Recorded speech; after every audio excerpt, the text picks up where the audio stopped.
Okay, it's obvious now that healthy trees are being chopped down and hedges are being covered to deter the birds from nesting. And I'm going to prove to you and show you with this quick video that it is all because they are going to roll out 5G and it's going to interfere with the 5G millimetre wave signals. This despicable act is being carried out all over the country, with returning birds having nowhere to nest. That's because they want to remove them all for 5G signals. Healthy trees are being chopped down and felled, decimated for 5G. And here is the proof. I'm going to share this document that I found online. It's a 5G planning document for geospatial consideration created by DCMS, which is the agency pushing 5G, created in 2018, developed by Ordnance Survey, Bournemouth University, 5GIC and the Met Office, and it's investigating the natural environment on high-frequency radio wave transmissions. And it talks about how they should go about planning their 5G networks. Clearly states that millimetre wave communication is not just aimed at mobile applications, it's for autonomous vehicles, the Internet of Things, and everything considered smart city. Clearly states on page 7 on planning scenarios the overview you will need which objects will affect the signal, because millimetre wave technology is affected by objects in its path, and it clearly states amongst other objects what affect the signal: small trees, large trees and hedges. So don't let anybody in official places tell you that 5G and the millimetre wave technology has got nothing to do with trees being chopped and hedges being covered up, because it clearly has. And in this section, 12 millimetric wave and propagation conclusions: any objects under the 10 centimeters, any objects wider than 10 centimeters will cause signal loss. Any object 0.6 meters could be a total blocker. Vegetation more than a meter will cause significant loss, regardless of whether they are leaves or not. Makes my blood boil. A technology that is dangerous to all life, and the first victims are going to be the trees and the birds and the insects on the planet. So when are we going to stop this madness? When are we going to stand up and stop this madness? This is our world, but we share it with those who keep us alive. So if we can't defend them, who's going to defend us? Because you can guarantee we'll be next. It's time to put a stop to this madness. That netting needs to be taken down from those hedges. Okay, people need to protect the trees, and the local councillors need to be considered as traitors and should be ousted from office for allowing this crazy madness to carry on. Okay, I urge people. Okay, this is proof that they know fine well what they're doing and the reasons why they're doing it, and they're lying to us to say it's got nothing to do with 5G technology. I'm urging people to get together on community levels in groups and fight this madness together. Okay, you can join. I've got a Facebook group. You're quite welcome to join that. We try to do it. We're campaigning against 5G, but for goodness sake, do something. Okay, thanks for listening. I'm Annie Logical, and stay safe.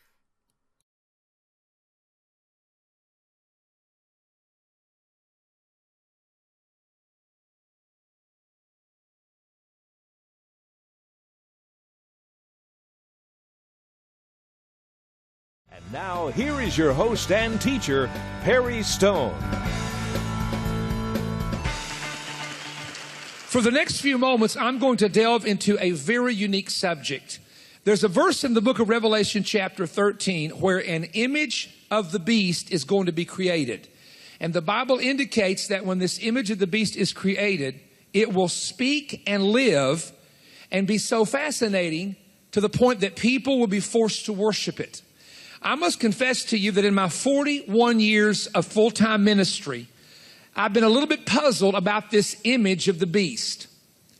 But I'm going to tell you tonight that there may be a link to artificial intelligence that is being developed right now and in the future to this image of the beast. This might be the first time in the history of my ministry when I can look at people and say, This could be the explanation of what is about to happen.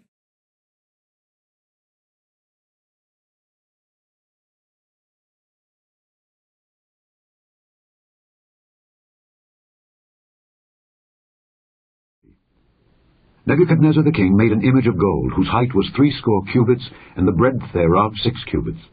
He set it up in the plain of Dura, in the province of Babylon. Then Nebuchadnezzar the king sent to gather together the princes, the governors, and the captains, the judges, the treasurers, the counselors, the sheriffs, and all the rulers of the provinces, to come to the dedication of the image which Nebuchadnezzar the king had set up. Then the princes, the governors and captains, the judges, the treasurers, the counselors, the sheriffs, and all the rulers of the provinces were gathered together unto the dedication of the image that Nebuchadnezzar the king had set up. And they stood before the image that Nebuchadnezzar had set up. Then an herald cried aloud, To you it is commanded, O people, nations, and languages, that at what time ye hear the sound of the cornet, flute, harp, sackbut, psaltery, dulcimer, and all kinds of music, ye fall down and worship the golden image that Nebuchadnezzar the king hath set up. And whoso falleth not down and worshippeth, shall the same hour be cast into the midst of a burning fiery furnace. Therefore at that time, when all the people heard the sound of the cornet, flute, harp, sackbut, psaltery, and all kinds of music, all the people, the nations, and the languages, fell down and worshipped the golden image that Nebuchadnezzar the king had set up.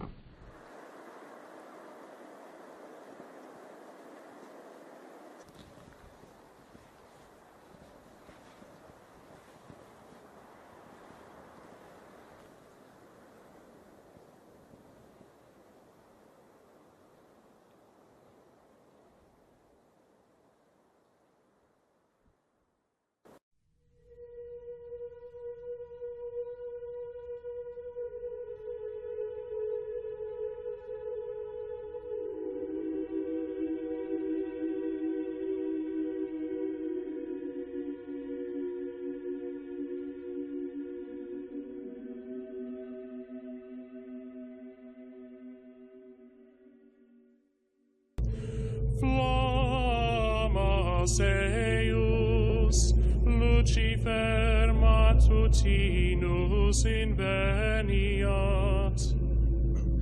Ille in quam Lucifer, qui nescito casum, Christus filius tuus, qui regressus ab inferis, humano generis serenus iluxit, et tecum vivit et regnat in saecula saeculorum.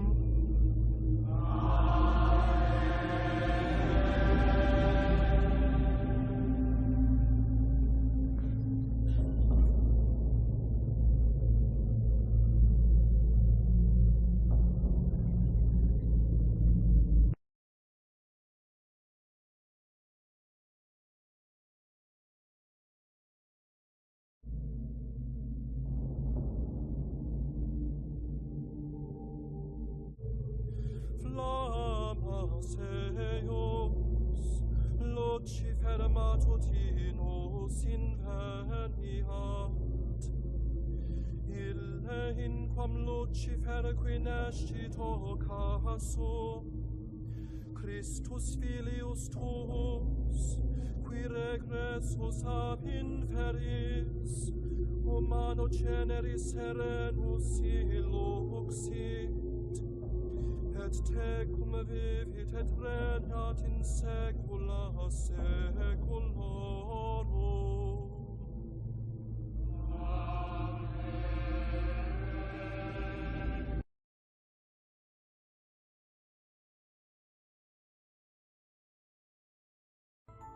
The statue of the Resurrection, located in the Vatican's Paul VI Audience Hall, is receiving some restoration work, which is scheduled to finish by December 9th.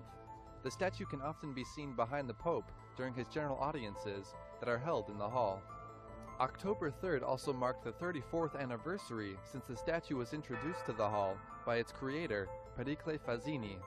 Fazzini created the statue to show Jesus rising from the crater of a nuclear bomb.